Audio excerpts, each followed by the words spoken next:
حضور سید عالم صلی اللہ علیہ وسلم نے ارشاد فرمایا، میرے آقا مولا نے فرمایا 4 لوگ ایسے ہیں جو اللہ کے غضب میں صبح کرتے ہیں اور اللہ کے غضب میں شام کرتے ہیں۔ صحابہ نے پوچھا یا رسول اللہ وہ 4 کون سے ہیں؟ میرے آقا مولا صلی اللہ علیہ وسلم نے فرمایا ایک تو وہ مرد ہے جو عورتوں جیسی مشابہت اختیار کرے، اور ایک وہ عورت ہے جو مردوں جیسی مشابہت اختیار کرے۔ تو وہ اللہ کے غضب میں صبح بھی کرتے ہیں اور اللہ کی ناراضگی میں شام کرتے ہیں۔ اور میرے آقا و مولا صلی اللہ علیہ وسلم نے اپنی زبان مبارکہ سے لعنت فرمائی ان مردوں پر بھی اور ان عورتوں پر بھی۔ میرے آقا و مولا صلی اللہ علیہ وسلم نے فرمایا المشتبہین من الرجال بالنساء، وہ مرد جو عورتوں جیسی صورت اختیار کرتے ہیں اور وہ عورتیں جو مردوں جیسی صورت اختیار کرتے ہیں، اللہ کی ان پر لعنت ہو۔ اب لعنت سے مراد کیا ہے جی؟ لعنت سے مراد یہ ہے کہ لغوی معنی اس کا یہ ہے کہ اللہ کی رحمت سے محروم ہو جانا، اور جو اللہ کی رحمت سے محروم ہو جائے وہ اللہ کے غضب کا مستحق ٹھہرتا ہے، اور جو اللہ کے غضب کا مستحق ٹھہرے وہ دنیا و آخرت میں برباد ہو جاتا ہے۔ یہ ہے لعنت کا معنی۔ اور میرے آقا و مولا صلی اللہ علیہ وسلم وہ زبان جس کو سب کن کی کنجی کہیں، اس کی نافذ حکومت پہ لاکھوں سلام۔ اب جس زبان سے ان کے اوپر لعنت ہوئی ہے وہ تو قیامت تک برستی رہے گی۔ اور لعنت سے مراد آپ کو بتا دیا کہ لعنت سے مراد وہ اللہ کی رحمت سے محروم ہو گئے، اور جس کو میرے آقا و مولا اللہ کی رحمت سے محروم کریں اسے رب کی رحمت دلوانے والا اور کون ہوگا؟ اس کو قیامت تک اللہ کی رحمت کوئی نہیں دلوا سکتا۔ اور جو اللہ کے غضب کا مستحق ٹھہر جائے، میرے آقا و مولا صلی اللہ علیہ وسلم کی زبان مبارکہ سے اسے اللہ کے غضب سے بچا کون سکتا ہے؟ عطائے عرب، جلائے کرب، فیوز عجب، بغیر طلب، یہ رحمت رب ہے کس کے سبب؟ بے رب جہاں تمہارے لیے۔ یہ اللہ کی رحمت ہے ہی حضور کے سبب، اور اللہ کی رحمت کا سب سے بڑا مظہر میرے آقا و مولا صلی اللہ علیہ وسلم کی ذات ہے۔ اب جو میرے آقا و مولا صلی اللہ علیہ وسلم کی زبان مبارکہ سے جن پر لعنت ہوئی ہے، اور وہ کام کر کے کوئی سمجھے میں مسلمان بچ جاؤں گا یا میرا دین بچ جائے گا یا میں اللہ کی رحمت پالوں گا، وہ کبھی بھی نہیں پا سکتا۔ اب رہی بات، پوری دنیا میں ایک ڈھونگ رچایا گیا۔ وہ سب سے پہلے حقوق نسواں پہ ڈھونگ رچایا گیا جی، عورتوں کے حقوق۔ پھر اس کے بعد رچایا گیا جی اقلیتوں کے حقوق۔ پھر اس کے بعد ٹرانسجنڈر کہہ رہے ہیں آج لوگ کہ جناب یہ بہت بڑا مسئلہ بن گیا ہوا ہے۔ بھائی حق وہ ہے جو میرے آقا و مولا صلی اللہ علیہ وسلم کی شریعت انسان کو بھی دیتی ہے، جانور کو بھی دیتی ہے، چوپایوں کو بھی دیتی ہے۔ حقوق ان کے وہی ہیں جو میرے آقا و مولا صلی اللہ علیہ وسلم فرما گئے، اور شریعت سے ہٹ کر کوئی حقوق دینے آئے گا تو پھر اس کا انجام یہی ہوگا کہ عورتوں کو حقوق دینے لگے تو بے حیائی بڑھ گئی۔ بھائی جب عورتوں کو حقوق دینے کی باری آئی تو پھر بے حیائی بڑھائی گئی، عورتوں کو حق نہیں ملا۔ آج بھی کسی جا کے سمجھدار اور کسی بھی شعور رکھنے والے سے جا کر پوچھو، بلکہ شعور رکھنے والی خاتون سے جا کر پوچھو کہ تمہیں تمہارا حق ملا ہے، وہ کہے گی نہیں، میری تصویر اتار کر بورڈوں پر تو لگا دی گئی ہے لیکن مجھے میرا حق نہیں ملا۔ مجھے برہنہ تو کر دیا گیا ہے لیکن میرا حق نہیں ملا۔ مجھے جناب سٹاف تو رکھ لیا گیا ہے آفیسز میں، جناب چائے پلانے کے لیے اور ریسیپشن پر سامنے دکھانے کے لیے تو رکھ دیا گیا ہے لیکن میرا حق نہیں ملا۔ یاد رکھنا قیامت تک حق اسی کو ملے گا جو میرے آقا کا فرمان مانے گا، اور جو اس سے علاوہ حق ڈھونڈنے جائے گا پھر کے گلی گلی تباہ، ٹھوکریں سب کی کھائے کیوں، دل کو جو عقل دے خدا پھر تیری گلی سے جائے کیوں۔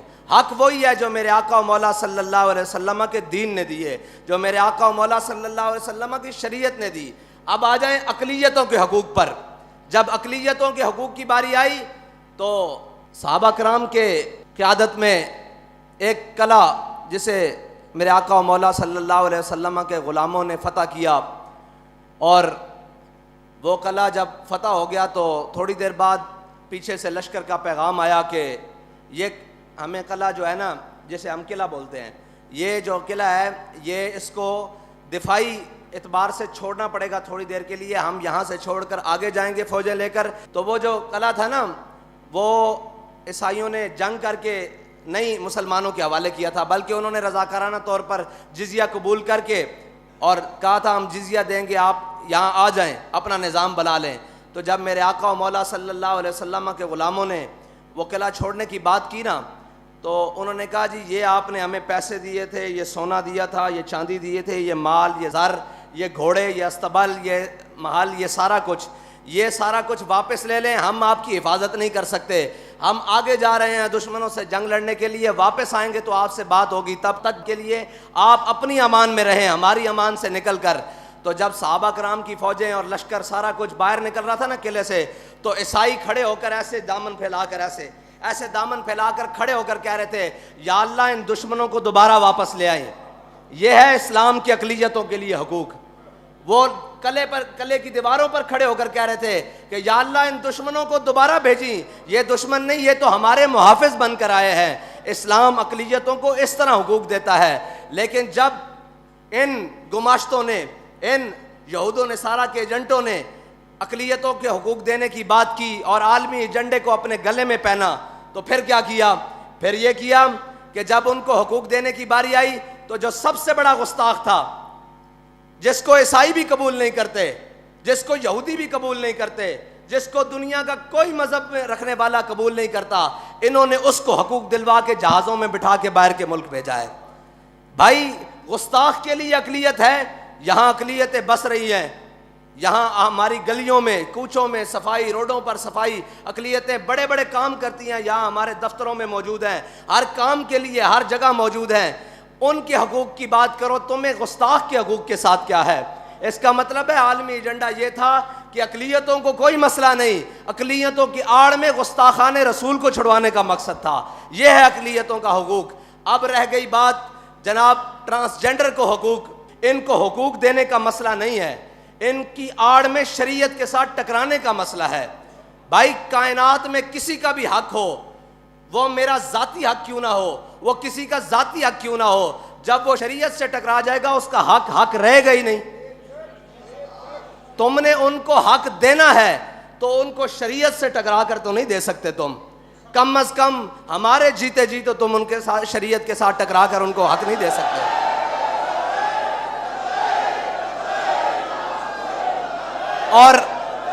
اور وہ حق رہا ہی نہیں جو شریعت سے ٹکرا جائے. اب تو وہ کفر بن گیا ہے جو شریعت سے ٹکرا کر ان کو حق دینے کی بات کرے.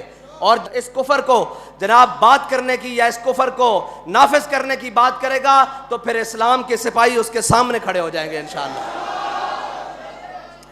اور انشاءاللہ پھر اس طرح کھڑے ہوں گے جس طرح فیض آباد میں کھڑے رہے ختم نبوت کے لیے، اور پھر اس طرح کھڑے رہیں گے جس طرح وزیر آباد میں جناب ناموس رسالت پر پہرا دینے کے لیے کھڑے رہے. خبردار جو شریعت سے ٹکرائے گا. ہمارے بڑوں نے اس ملک میں قربانیاں تمہاری عیاشی کے لیے یا شریعت سے ٹکرانے کے لیے نہیں دی. ہمارے بڑوں نے قربانیاں اس ملک میں اس لیے دی تھیں کہ اس ملک کا نظام لا الہ الا اللہ محمد رسول اللہ کے مطابق چلے گا. اس ملک کا نظام میرے آقا و مولا صلی اللہ علیہ وسلم کے دین کے مطابق چلے گا. اس ملک کا نظام میرے آقا و مولا صلی اللہ علیہ وسلم کی شریعت کے مطابق چلے گا. اللہ تعالیٰ تو انو تے مینو حضور دے دین نال وفا نصیب فرمائے. اور جناب حضور دے دین دی سربلندی واسطے سانو ہمیشہ میدان عمل چ رہن دی توفیق عطا فرمائے. جے اے بل واپس نہ ہویا تو انشاءاللہ پھر اے تا جے گل ہے نا.